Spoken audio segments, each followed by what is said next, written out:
It's absolutely undeniable that the Williams FW43B has been one of the unexpected stars of the 2021 Formula One season. I'm joined here by Craig Scarborough to take a look at how the car has evolved through the year and what's turned it from being a back-of-the-grid regular to a regular front-runner. And Craig, the start of this car starts with the name, FW43B. This is last year's car with only a very few modifications made to it, including just that single token.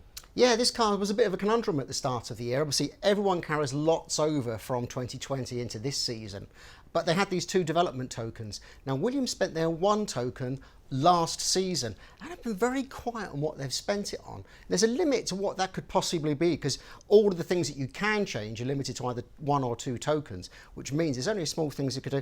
And we couldn't see anything that had changed visually on the car. So I could only guess that it's either something quite structural that doesn't look different, or maybe something that's become a bit lighter, which has been a bit different. Yeah, there's only a limited number of components you can spend that single token on. And it's interesting that Williams are still not willing to sort of spill the beans on what that was, but they have made some more obvious changes as the season has gone on. And I think the first place to start looking is the barge boards. We're starting with a 2020 car here in Abu Dhabi at the end of last season, and you can see the concept generally has carried over to the 2021 car, but there are some key differences. So the side pod wing that sticks up on the side of the side pod duct has been linked over and become one single component on the 2021 car, and there's more of the sticky uppy bits, if you like, along the base of the barge board. But that's not the only change. There's been quite a lot of development on this area as Williams start to understand not only the car but the 2021 rules themselves. Yeah, so they've gone through a number of changes. As you say, they had the launch spec barge boards, quite complicated by anybody's standards, very similar to what other people were running, but they've developed it in similar ways that other teams have done as well. And they've done this in three key areas. First of all is this pair of flaps that are sitting underneath this boomerang wing, just helping direct airflow down and around, creating all that important downwash. Equally, the sticky up bits along these sticky out bits, I suppose we could describe them, running out of terms for barge boards. Thank God they're not going to be around next year. We'll have to find some different words. Again, managing the outwash, managing that front tyre wake, pushing it away from the rest of the car.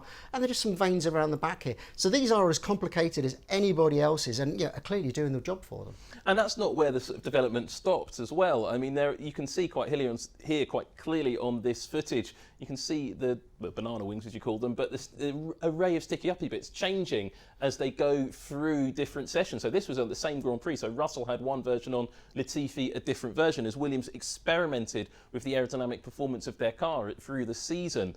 But none of those big changes really seem to make that big difference. It's not a silver bullet, is it? It's a real set of subtle differences. And as we go through, those subtle differences continued.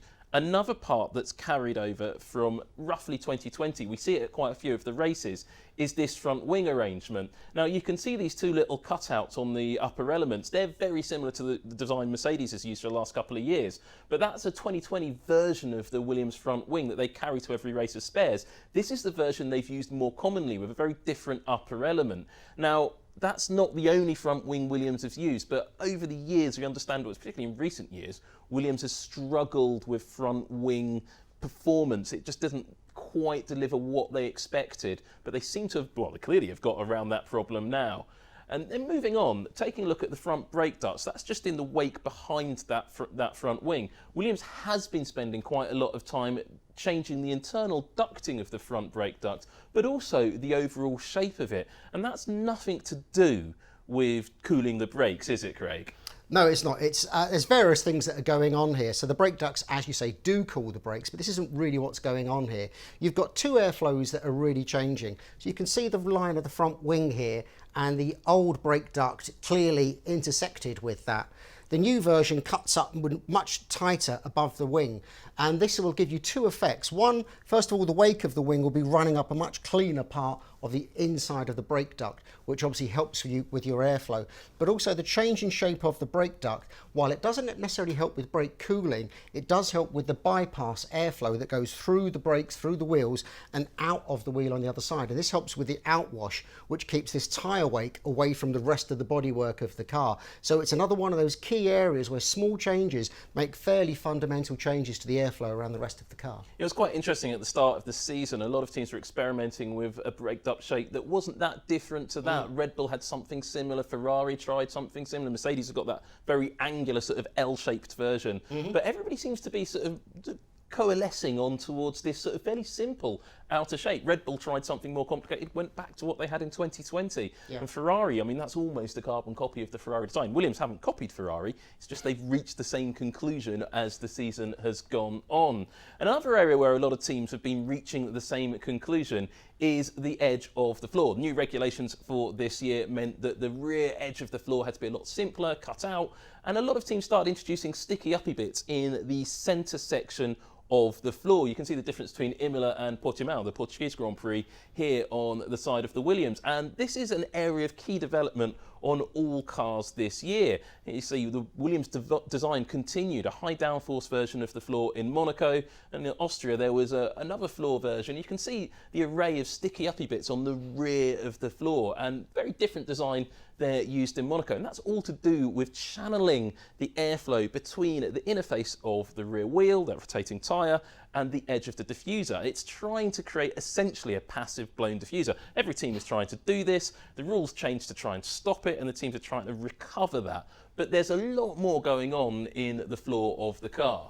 There is. I mean, I've drawn here the evolution in one drawing, and you've got the floor edge, which was changed dramatically in the regulations this year. So you had the triangular cutout section, you couldn't have slots, there were changes with the brake ducts and the diffuser. So this whole area builds up to the airflow, as you said, between the wheel and the diffuser, which is the critical part of getting the diffuser working.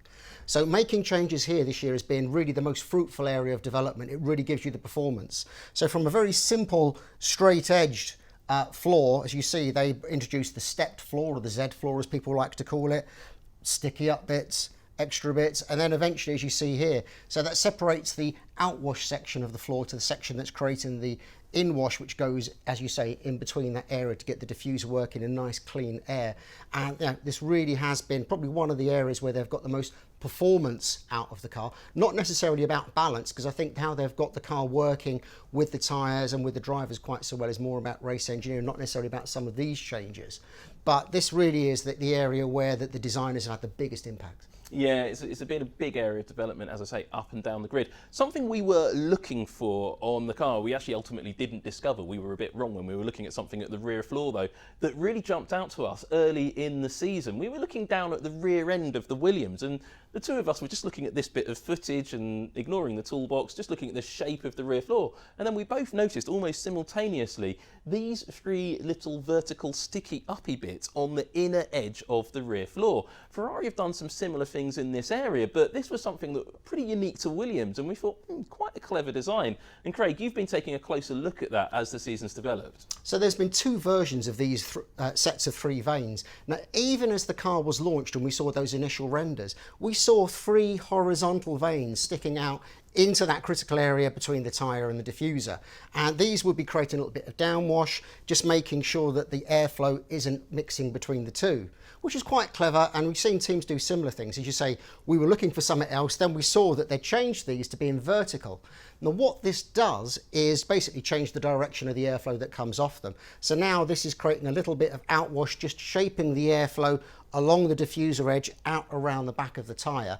And again, looks very small, but could be quite a substantial change to the airflow in this area. Now, tiny little details like that will take a lot of CFD and wind tunnel time. And as you heard, the Williams team have got more CFD and wind tunnel time than anybody else on the grid, because they were last year.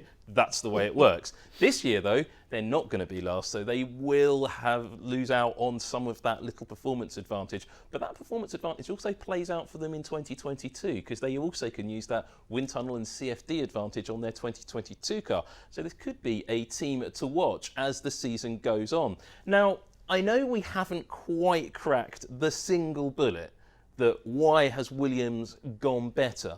But in my opinion, it's no one thing that's made the Williams the car that it's become this season. It's just a whole series of marginal gains. I think it is. Yeah, you've got race engineering making the car work better on the day, especially with the tyres. The drivers obviously growing in confidence. That sensitivity the car had earlier seems to have gone away a little bit now. The race performance is equal in their qualifying performance. But I think the key thing here is in the technical management. The changes that they've made, while they can be quite small, they've all worked. And that doesn't always work in Formula One. You can think you can introduce something that will work, and it doesn't. And we've seen Williams have problems like this in the past, particularly with the front wing, as you were saying. So I think actually now understanding how the car's working, how your changes improve the car is the absolutely crucial thing here. And that bodes well, because as you say, despite them having less wind tunnel time going into next season, they now know that the changes that they're testing in the wind tunnel should reflect to performance on the track. So it's not just those carbon fibre bits you saw, it's also the understanding of the whole car. How will Williams get on for the rest of the season? Well, I suspect it's going to be more of the same. But look to 2022 for a real change in form for this British team.